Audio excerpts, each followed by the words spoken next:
मी स्वतः अशोक लक्ष्मण हांडे या गावात मी अनेक पदं भूषवली. ग्रामपंचायतमध्ये सदस्यपद भूषवलं, ट्रस्टमध्ये ट्रस्टी म्हणून होतो, त्याच्यानंतर सोसायटीमध्ये पद भूषवलं आणि आज मी विघ्नर सहकारी साखर कारखाना संचालक म्हणून काम करीत आहोत.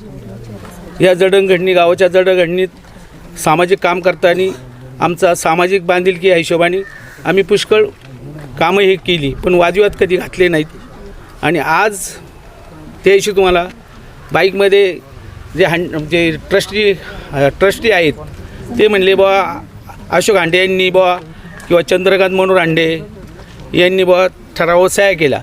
पण सामाजिक कामाची बांधिलकी आम्ही पहिल्यापासून जोपच असल्यामुळं जर शाळेचं काम चाललं आहे, चांगलं विधायक काम चाललं आहे, जरी आमची मुलं शिकत नसली, आमची मुलं बाहेरगावी अशी शिकत नसली, पण सर्वसामान्य माणसांची मुलं इथे शिकतात, त्यासाठी सामाजिक बांधील आम्ही सही केली पाहिजे. गुन्हेगार आहोत का? नाही, आत्ताची सध्या हा जुनी आमची मुलं इथंच शिकली, स्वतः माझी सुद्धा मुलं. परंतु असं बोलणं चुकीचं ना अध्यक्षांचं.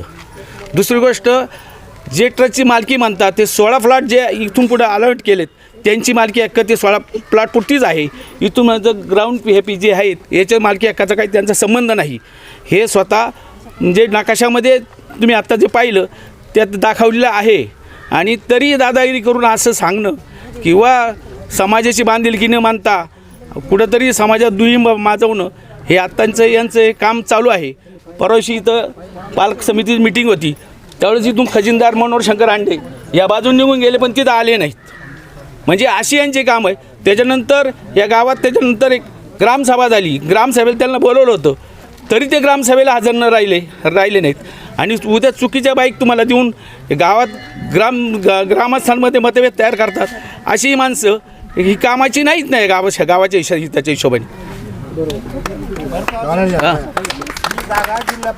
आणि नाही सांगितलं ते तर पहिलं सांगितलं त्यांना, मी. बरं ऐका ना, तुम्ही आता या गावातले जुने जाणती माणसं आहात, परंतु इथं जे ट्रस्ट जे आहे तुमच्या जो राज्यभरामध्ये देवी प्रसिद्ध आहे, समजा तिथं काही विकास काम करायचं असेल तर कुठं हा ना, विकास काम करायचं असेल तर ऐकून घ्या, आमच्या ग्रामस्थांचं काय बघ त्याला खोटा कधीच नसतो. ट्रस्टनी ही तर 27 गुंठे जागा घेतली, खरेदी खत केलेली आहे या शाळेच्या पाठीमागं. ती शाळा ते ग्राउंड त्यांचंच आहे, म्हणजे ट्रस्टच्या मार्केट. तिथं विकासाला कामं जागा ते काय केलं तर कोण नाही म्हणणार आहे काही त्यांना कोणी काही म्हणू शकत नाही ना. पण सरकारी कलेक्टर अंडर जी जागा आहे हिची मालकी हक्की सरकारची आहे, इथं मालकी हक्क दाखवणं किंवा ही आमचीच आहे असं 8 फुटी स्वतःच्या काहीतरी म्हणणं हे चुकीचं आहे ना. तर तुम्ही एकत्र बसून हे चर्चा करायला तयार आहेत का? आम्ही 2 मिनटं एकत्र बसून आम्ही जरूर चर्चा करू, परंतु असं नाही का बुवा एकत्र बसून तुम्ही आम्हाला ही जागा आपल्या ट्रस्टला द्या, यामध्ये जे ग्रामस्थ आणि आम्ही कधी सहमत होणार नाही. शाळेची जागा शाळेलाच. काय विकास करायला तुम्ही जागा 27 गुंठे जागा घेतली, त्या जागेत तुम्ही करू शकता. कुठे आहे ती जागा? हे शाळेच्या पाठीमागच. 50 गुंठे. आणि ती बी आज आहे त्यांच्या ऐकून घ्या, खरेदी खत केलंय, खरेदी खत बघा होतं तिकडचं झालंय आणि इकडे शाळा बांधून बसले, अशी अवस्था आहे आपल्या इथे.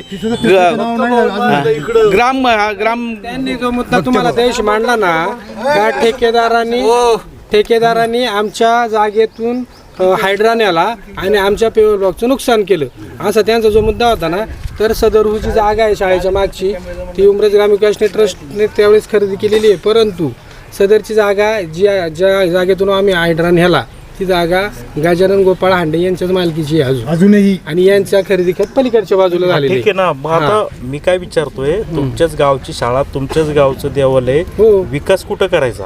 नाही, विकास काय करायचा त्यांनी. नाही ऐका ना संदीप भाऊ, विकासाचं त्यांनी आम्हाला हे द्या ना, देवा आणि त्यांच्या दाखवा ना काय विकास करायचा आहे. ट्रस्टच्या मालकी जागा जरूर करा ना, त्याला विरोध नाही ना आमचा.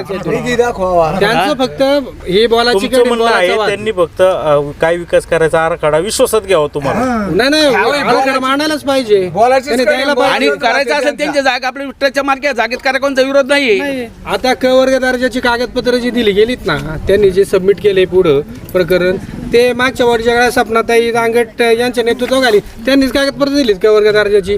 क वर्ग दर्जाला आमचा विरोध नाही, परंतु तुम्ही हे जे शाळेच्या याच्या अस्तित्वाबद्दल तुम्ही आज जे प्रश्न निर्माण केलेत ना, आमचा प्रश्न तोही. त्यांचा वैयक्तिक पण आहे, वैयक्तिक आपल्याला काही हे ना आम्हाला आमच्या वडिलांनी लायकीचा नाहीये. संस्थापक सदस्य आहेत जाऊ दे, आमचे वडील.